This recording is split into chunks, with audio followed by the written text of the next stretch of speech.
There's a little pee coming out of me right now because it's time for Nerdist News. Ew, gross. What? Well, we're officially only 2 months away from life becoming worthwhile again because that's when the Baby Groot movie opened. That's right, on May 5th, Baby Groot will hit the big screen and deliver all the adorable tiny tree-sized antics that our sad, broken souls have been craving. And on Tuesday, Marvel released the final trailer for the Baby Groot movie, giving us our best look at Baby Groot yet. Oh, hi, Baby Groot. I'm relying on you to help make me feel emotions again. Haha, I'm doing great. But chances are you were so busy obsessing over how cute Baby Groot is in this trailer that you maybe missed some other really cool details. Like, did you know the Baby Groot movie actually has an alternate title? Guardians of the Galaxy Volume 2. Weird, but true. If you look really closely, though, you can see the clues right here.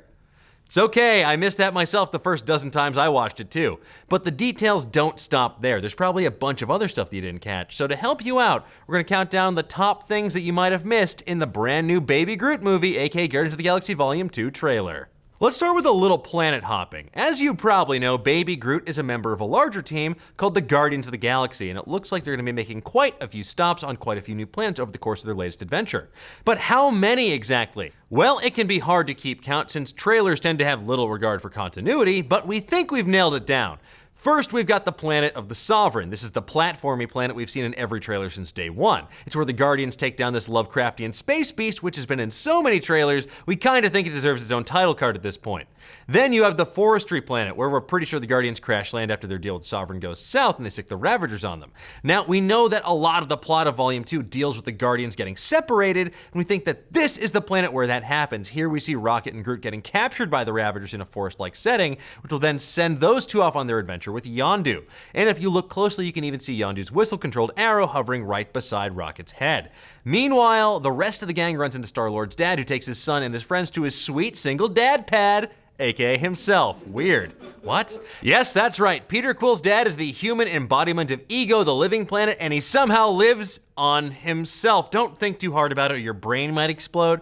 Now, you can see Ego stepping out of his sleek egg-shaped ship here to pick up Peter. And then you can see the same ship again here, landing on this very Eden-y looking world that has just got to be Ego in pure planet form.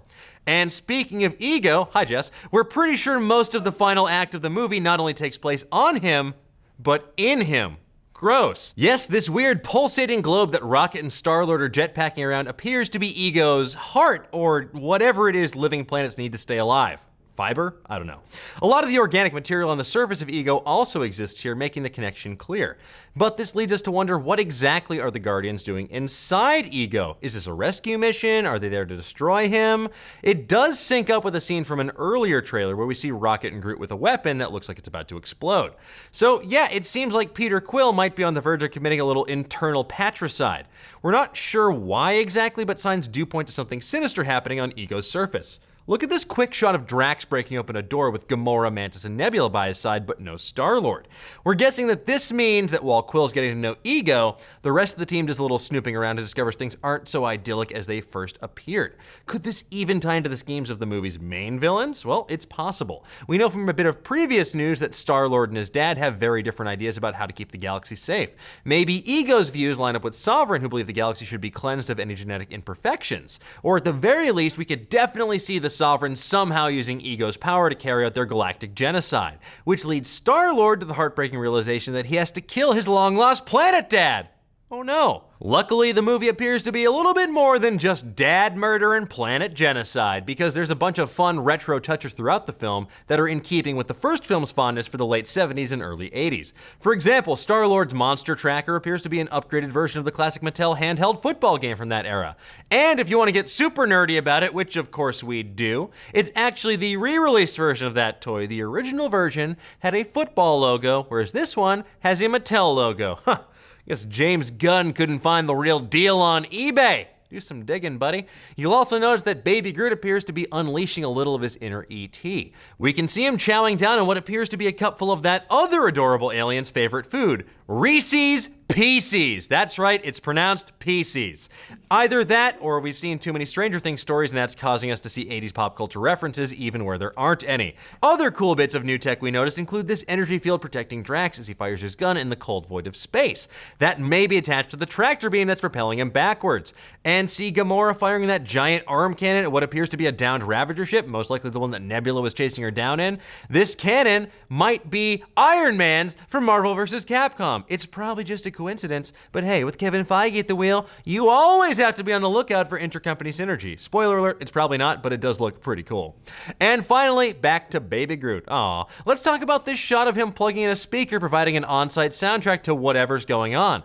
This is clearly taking place on the platform from the start of the film, but Groot now has his Ravager's jacket on, which we know he doesn't get till at least the midpoint when he gets captured. So, this leads us to believe that the setting actually bookends the film. It starts there, and then it returns there at the very end. You'll also notice that if you look very closely at the tape inside the Walkman, you can't make out which Awesome Mix number it is. Is it volume 1? Is it volume 2? Or maybe even volume 3? That's right!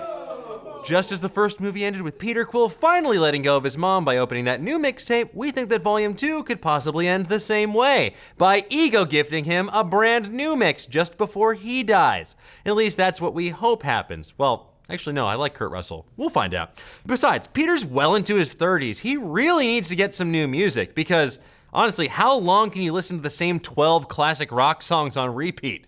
According to my Spotify, at least a year.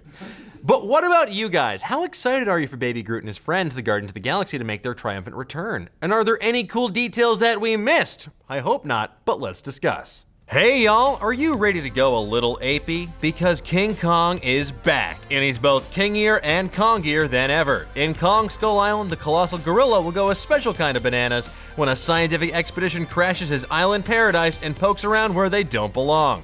Tom Hiddleston, Samuel L. Jackson, Brie Larson, John Goodman, and John C. Reilly star in this classic tale of monster versus man, revealing once and for all how Kong became king. Grab the nearest vine and swing off to get your tickets because some serious monkey business is going down starting next Friday, March 10th. Thanks for watching today's show. There's a brand new episode of Because Science, but why watch that when I've got a brand new King Kong themed Dan Cave all about the facts you didn't know about cinema's mightiest monster, like the fact that it eats 5 million calories a day? It's nuts. Check it out and see you next time.